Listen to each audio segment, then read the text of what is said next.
Hi YouTube. My name is Brent Naraki, and I'm doing this video as part of the It Gets Better project, which I actually didn't even know about until a couple hours ago. Actually, my friend texted me, and she was telling me about the It Gets Better project and how it's a collection of stories of gay men and women who are sharing their experiences about how hard it was growing up and um, how it got better for them. And she felt like I should share my story, and so that's what I'm doing right now. I really wanted to just dedicate this to all those kids out there, like teenagers that are in those high school years or middle school years who um, have to go through all this and have to hide in the closet for their safety or are out of the closet and get ridiculed and picked on and beat up every day, which is ridiculous. So I really hope that this video helps somebody. I hope some kids can take inspiration and hope out of this and whatnot. So um, hardest part about growing up for me, lived kind of I lived sorry, in southern Ontario, right at the tip, southern Ontario. So and I went to a Catholic high school in a small town. Yeah, so high school alone can be rough, but a Catholic high school is I'd like to argue a little bit harder, especially being gay and in the closet. Um, yeah, and just in the high school they'd promote equality and treat everybody the same no matter their gender, their race, or their religion, and they never mentioned homosexuality ever. They never said treat homosexual people the same.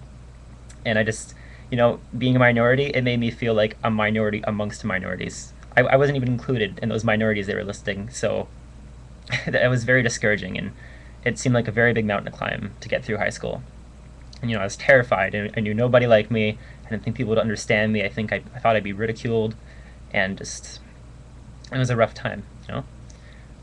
Kids would call me fag and gay, and I wasn't even out of the closet, but they thought I was gay, and I was, but I never confirmed it because I knew things would be a lot harder than they already were. So I tried to keep that part of my life on the down low.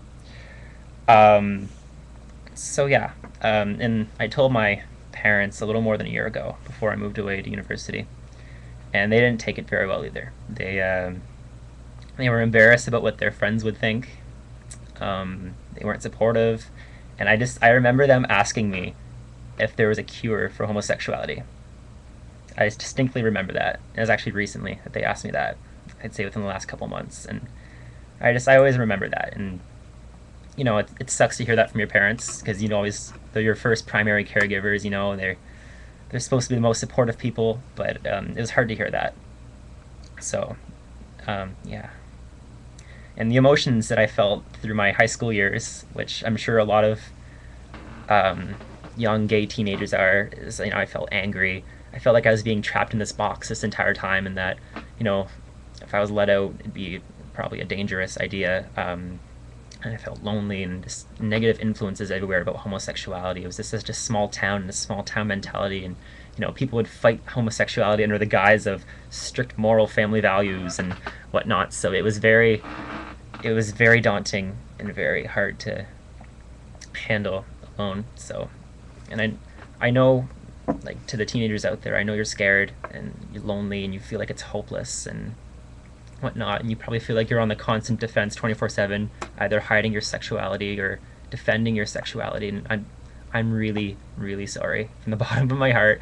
I know how it feels, and I feel for you. I'm so sorry that you have to go through that. That is one of the most unjust things that somebody can experience in the world, and it's terrible. I know it is, but the point of this video is to let you know that it does get better, and it has for me anyway, and I'm sure it will for you too. It takes some time, and that saying, it's always darkest before the dawn, or whatever, one of those. But it's true. It's gonna get hard before it gets better, and it really did get better for me. The first person I really, really told about it was my friend Megan in the 11th grade, and she was the first person who really tried to find help and resources for me because I wasn't looking too good about it. It was getting a little much. So she was I'd hit rock bottom, and she was looking for resources and people to help me out with it. and she introduced me to one of her high school teachers that she had, and we instantly connected. And this teacher, she got what I was going through, and she helped me get through it, and made me realize I was worth so much more than what the other kids are telling me I'm worth. And it was really nice to hear that from somebody. So that was the start of things getting better. And then I moved away to school, and I realized that it's a big world out there. That's the first thing I realized when I moved away to university. It's a big world out there, especially if you're living in a small town and you're afraid of being ridiculed and outed as being homosexual. It's You're gonna go places. Whether you move away to school, or if you just move away in general, like, it's gonna get better. It really is. Um, for me, I got to lead the life always wanted to live. It's a very non-judgmental atmosphere at the school I go to. Everybody thinks very rationally and very mature, and it's a very queer positive campus, and just you know in general, it's just a very accepting campus, and I'm very fortunate to be a part of that. And I also found love too, which is always nice. So it's things have really, really gotten better. And so yeah, I just want all of you youngins to know that don't give up. Really, it's a long, long road. It really is, and it's you don't deserve it. I know you don't. I didn't deserve it.